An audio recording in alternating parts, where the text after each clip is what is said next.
I'm glad we got our chance to have our voices warmed up. I'm going to ask you to do one more act of singing. There is a person sitting behind me who has been alive for all of DeMatha's 75 years and who just celebrated a birthday yesterday. So I'm hoping that you will join me in singing happy birthday to Father Damian.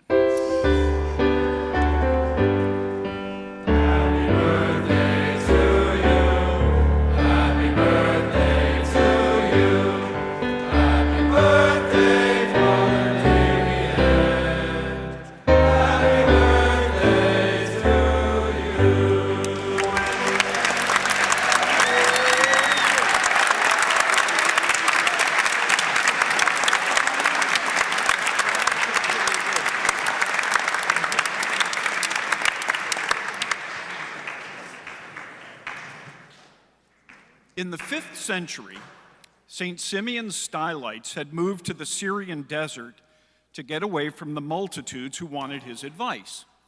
People followed and would not leave him alone. So, craving even greater solitude, he began to live on platforms on top of pillars where he stayed for the last 37 years of his life. He never came down. The shortest pillar was about 15 feet off the ground, and the tallest was approximately 50 feet off the ground. For a little bit of perspective, the ceiling here is 28 feet from the floor. The platform that he lived on was about 6 feet by 6 feet, and food was delivered by a pulley. Though he treasured his solitude, he made himself available for an hour every day to answer questions from disciples and monks who would scale an adjoining pillar. I want you to think now of the countless comic strips of someone climbing a mountain to speak with a wise man at the top. The person at the top and the traveler are both in search of something, some answer that cannot be had in the day-to-dayness of life. Those who, like St. Simeon, retire from the world seem to do so not only as a means of escape, but as a way of discovering something about themselves.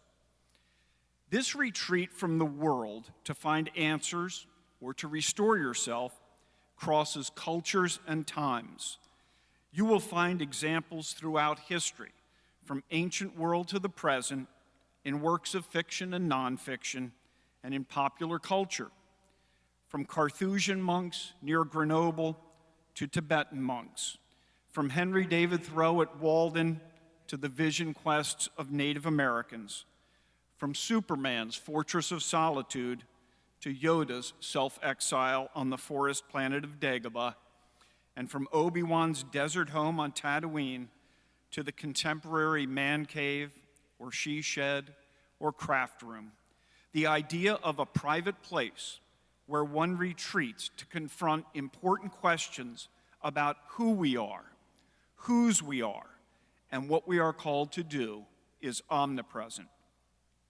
There are numerous occasions in the Gospels when Jesus retreats to the desert or to the mountains to confront himself and his mission, to be reminded of his calling. This seems clearly an expression of Jesus' humanity, since the divinity of Jesus would have no need to rest or discern one's calling. The story of the journey to the hermit is central to our humanity. It is the dialogue of isolation and engagement, of the private and the public self. A hermitage, a place of retreat, is, as the name suggests, a place to encounter the one who lives apart, the hermit. One can go to a hermitage to question an actual hermit, or in symbolic form, retreat to a place so as to consult the hermit within. We can only question the sage, or our private self, about crucial matters of identity or calling, so that we will know ourselves better. No one goes to the wilderness, to the mountaintop, to the desert, to get answers about the periodic table or the Krebs cycle, about the order of operations or the quadratic equation, as important as those are. The Hermitage is where we go to ask and answer questions we cannot Google or WikiHow or YouTube. If we ascend our mountain or go to our wilderness correctly, I suspect that the Hermitage will have no internet connection at all. The interaction with the hermit, or with our deepest self, allows us to re-enter the public world with conviction and in answer to our calling. It will be necessary to do this many times in one's life. For to live only a public life, to be only a facade or a persona, is to lose oneself by performing for the crowd. To retreat permanently is to rob the world of your gifts and to engage in a kind of solipsism. From even before their founding in 1198, the Order of the Most Holy Trinity and of the Captives, the Trinitarians, have been explicit participants in this great tradition. St. John de Matha's striking public life and ministry only became clear because of his reliance on the hermit, Felix of Valois. St. John's legacy asks us to become aware of our public obligation to relationships, freedom, justice, and humility, and to intentionally build time to listen to the quiet voice of discernment. It is there that we acquire ideas, skills, and strength to re-enter the world.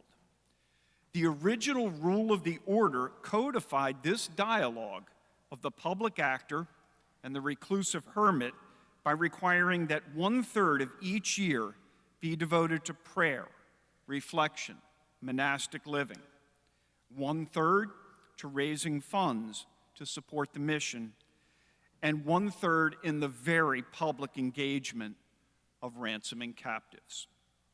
To this day, the Trinitarians live both a public life and a life dedicated to consulting the hermit. And they ask us to do both as well, since we embody their mission. A famous story about a wise hermit is told by Leo Tolstoy in The Three Questions. And like all parables, it's short on specifics of names and places because the story is meant to be universal. So once there was a king who thought he would never make a mistake if he had the answer to these 3 questions. 1, who are the most important people? 2, what is the most important time? And 3, what is the most important thing to do? Those are really good questions. Important people, important time, important thing to do. So the king solicits answers from across the kingdom with the promise of a great reward. And some people answer the first question by telling him, the most important people are your doctors to keep your health, or your soldiers to protect you, or your diplomats to let you know what is going on in the world, or your teachers or advisors so that you have as much information as you can get, and many more besides these. The second question, what's the most important time, likewise gets numerous answers.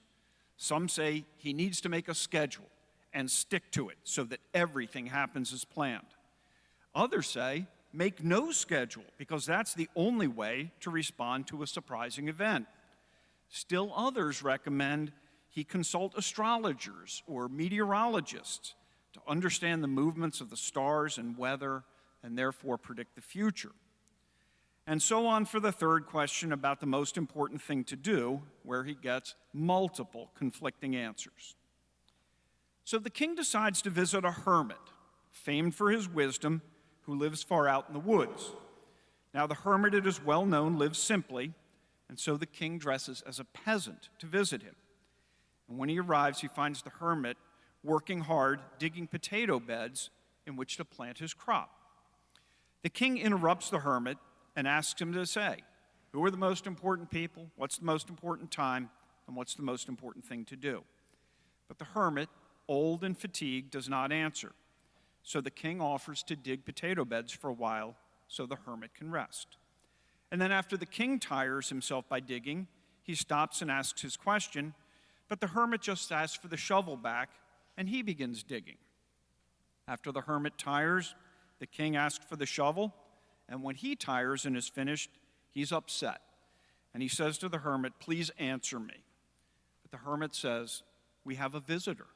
And sure enough, a wounded man staggers into the clearing and collapses, unconscious, bleeding profusely from a stomach wound. The hermit and the king take the man into the hut, eventually stop the bleeding. They bandage the man to whom they have given the hermit's bed. And then the king and the hermit, now late at night, sleep on the floor. The next morning when the king awakes, the injured man opens his eyes and says to the king, "Forgive me." The king says, "I don't know you. I have nothing to forgive you." The injured man tells the king that he had planned to ambush him, but was waiting so long that the king's soldiers found him and injured him before he escaped. He tells the king that he is so grateful to be saved that he and his sons will gladly become the king's servants. Well, the king's delighted to be reconciled to an enemy and goes in search of the hermit. He finds him planting in the potato bed, and he says to him, "I am asking you one last time, who are the most important people? What's the most important time? What is the most important thing to do?" And the hermit says, "You have been answered." The king does not understand, and so the hermit explains, "When you found me digging and tired, I was the most important man. That was the most important time, and to do good to me was the most important thing to do. When the wounded man came, he was the most important person. That was the most important time, and helping him was the most important thing to do. Therefore, the most important time is always now, because it is the only time over which you have any control. The most important people are the ones you are with at that time, for you may never be with others. And the most important thing is to do good to them, for that is why we are on earth." The Trinitarians have been answering these three questions with exactly these three answers for more than 823 years now.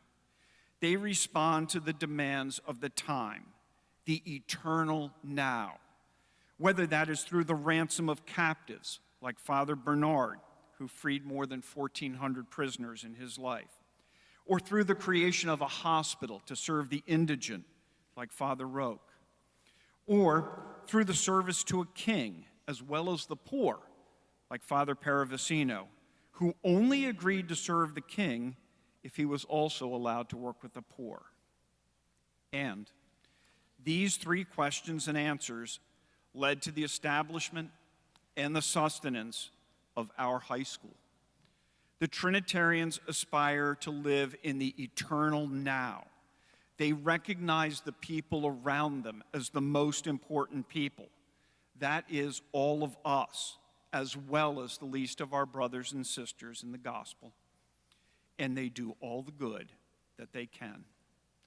So it was no accident that St. John de Matha went to a hermitage to complete the act of discernment that would direct both the public and private aspects of his life. And that's a lesson to us. Find your wise hermit, either without or within. Go to your hermitage, however close or far, however humble, and discern your gifts so that you may know with certainty that the most important time is now. The most important people are those you are in company with. And the most important thing is that we do good to each other. I ask you to please rise and join me in thanking the Trinitarians for their witness, their wisdom, and their example.